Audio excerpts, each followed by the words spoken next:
মুসলমানের নওজওয়ান নিজের নষ্ট করে দিও। এই তোমাকে এই সমস্ত চুলিডি কেউ চায় না, তোমারে শয়তানে বুদ্ধি দিছে, এই বাম্পারি চুলিডি কেউ দেখে না। তোমার দিকে ছাইয়া তাওনের মতো সময় মানুষের হাতে নাই, মানুষের কামের অভাব নাই। বিশ্বাস করো, তুমি একেবারে যদি আমি মুসলমানের বাচ্চা হইয়া থাকো, আমার কথাটা বুঝছো, তুমি একেবারে হুদ্দা বেকুব, তুমি একদম বেকুব, তুমি একেবারে ফুরেডা বেকুব। তুমি তোমারে যে বুদ্ধি দিছে সেই শয়তানে যে চুলের এদিক দিয়ে বড় কর, এদিক দিয়ে বড় কর, এই সেলুনওয়ালারে জ্বালা হয়েছে, তোমার কিচ্ছু হয়েছে।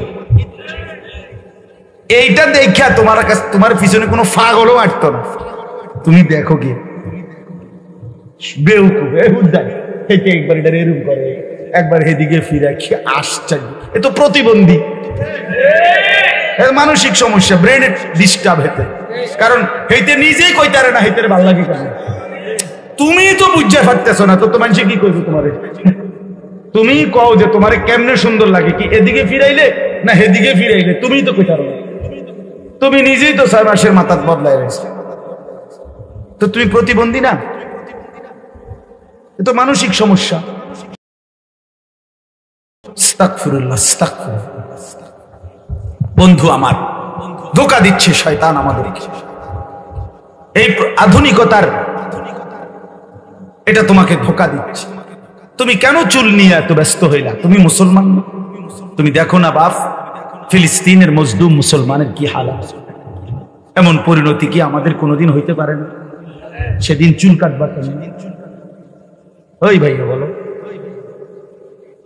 ফিলিস্তিনের গাজার মজলুম ছোট বাচ্চা তো এই রমজানও ইফতারি করছে ঘাস চাবাইয়া। এমন পরিণতি যদি হয়, হ্যাঁ, চিরজীবন ফিলিস্তিন মার খাবে, আমি আর তুমি কোনোদিন মার খাবো না, এই গ্যারান্টি কোথায় আছে?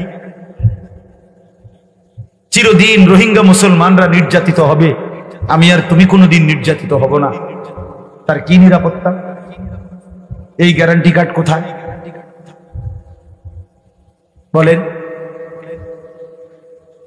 বাবারা আপনারা বলেন, হায়াতের শেষ অংশটা যারা শেষ করে দিচ্ছেন শুধু শুধু গল্পে গল্পে, গফসফে, চায়ের আড্ডায়, নিজেদের আড্ডায় গীবত, পরের বদনাম, শুধুই সমালোচনা, শুধুই মানুষের গীবত করতেছে। এই বেড়ার দোষ, বেডির দোষ, মেম্বারের দোষ, চেয়ারম্যানের দোষ, অমুকের দোষ, তমুকের দোষ, আর শুধু চা দোকানে বসে বসে বদনাম আর বদনাম, বদনাম।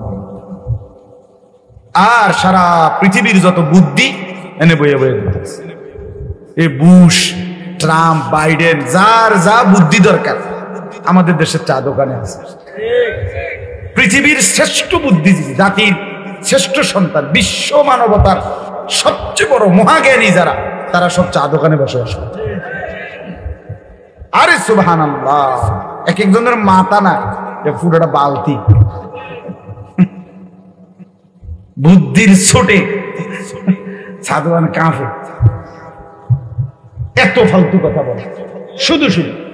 একটু আগে মৌলানা সাহেব বলতেছিল, রাসূলুল্লাহ সাল্লাল্লাহু আলাইহি সাল্লাম বলছেন নাজাতের জন্য কোরআনুল কারীমের তিলাওয়াত করে আর নিজের জবানের হেফাজত করে।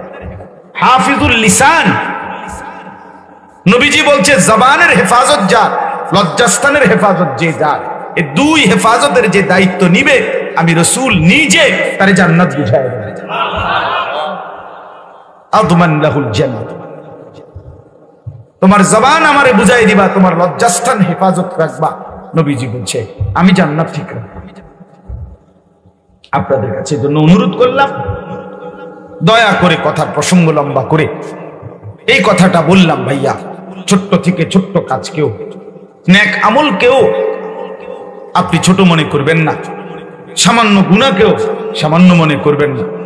ইয়াকা ওয়া মুহাক্কারাতিজ যুনুব, নবীজি হযরত আয়েশা রাদিয়াল্লাহু তাআলা আনহাকে এটা বলছিলেন একদিন, আয়েশা সামান্য গুনাহকেও নিজের থেকে বাঁচিয়ে রাখো, সামান্য গুনাহকেও বাঁচিয়ে রাখো। ফা ইন্না লাহা মিনাল্লাহি তালিবান, কেননা সামান্য গুনার কারণেও হাসরের ময়দানে আল্লাহ তাআলার কাছে জিজ্ঞাসিত হবে। এই জন্য দয়া করে ছোট বড় কোনো গুনাহকে আপনি সামান্য মনে করবেন না। আবার সামান্য ভালো কাজকেও আপনি কি মনে করবেন না, ফেলে দিবেন না যে দূর আর এই কদ্দুর করে কি হবো না, এই কদ্দুর অনেক কিছু হবে, হাসরের ময়দানে অনেক কিছু হবে।